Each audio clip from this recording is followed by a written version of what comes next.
too. Okay. Okay, so as far as the items that need to be fixed or serviced in some way or another, you want to get a shot of this. Up in the attic, there's a truss that was broken. Looks like it was done during the original build. That's something that the builder is responsible for 10 years. But if for whatever reason the builder is able to get his way out of it, you'd have to get a structural engineer over in order to design a repair for that. The next item, you got a couple of spots. This is kind of hard to see because it's washed out just because of the angle, but there's a couple of spots on the roof where you got poor drainage because they didn't cut the tiles back far enough. Those are going to be problematic areas over time. There'll be debris that'll build up in there, and eventually you can What's get the leaks. fix? Cut these tiles.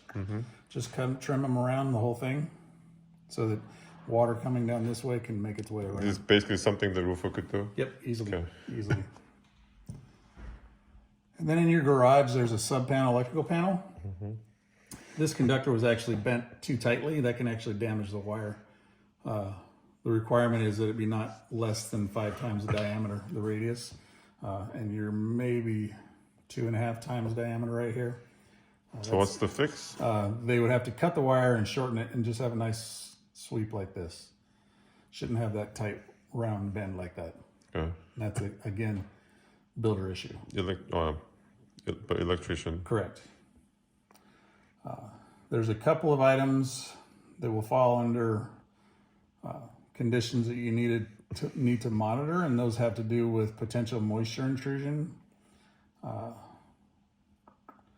Let's see where we at.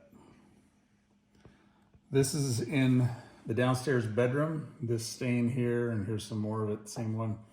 It's directly below the upstairs bathroom, so there's a potential that there's been a leak there at some point, or perhaps a toilet overflowed or the tub overflowed.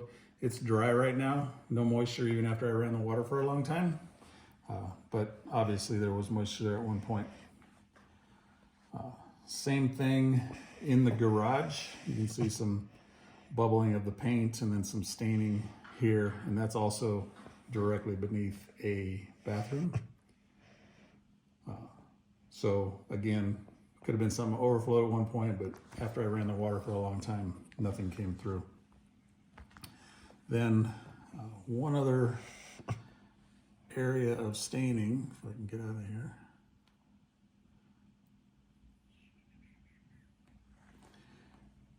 That appears to be a roof thing. There it is. This is the stucco in the ceiling of the outside patio in the back. Obviously some water came in there at one point, and most likely it came through this vent. But my assumption is that it was a wind-driven rain event, and so it's probably unlikely to reoccur. It may reoccur, but not on a regular basis. Worst case, you would replace this vent and reflash the area. What is the vent for? It's to allow the space between the roof covering and the ceiling. There's about a 2-foot space in there, allow it to breathe so that it doesn't. But there's really, except just enclosing it, there's no real fix or real kind of concern. Well, the only concern is if it's a continual thing, Yeah. that you could get some kind of structural damage as a result. Yeah. As it is, probably not a concern at all, except for when we have our heavy Rain with wind. with wind coming a certain direction. Okay. Got it. So it's going to be one of those things that's going to be really isolated events.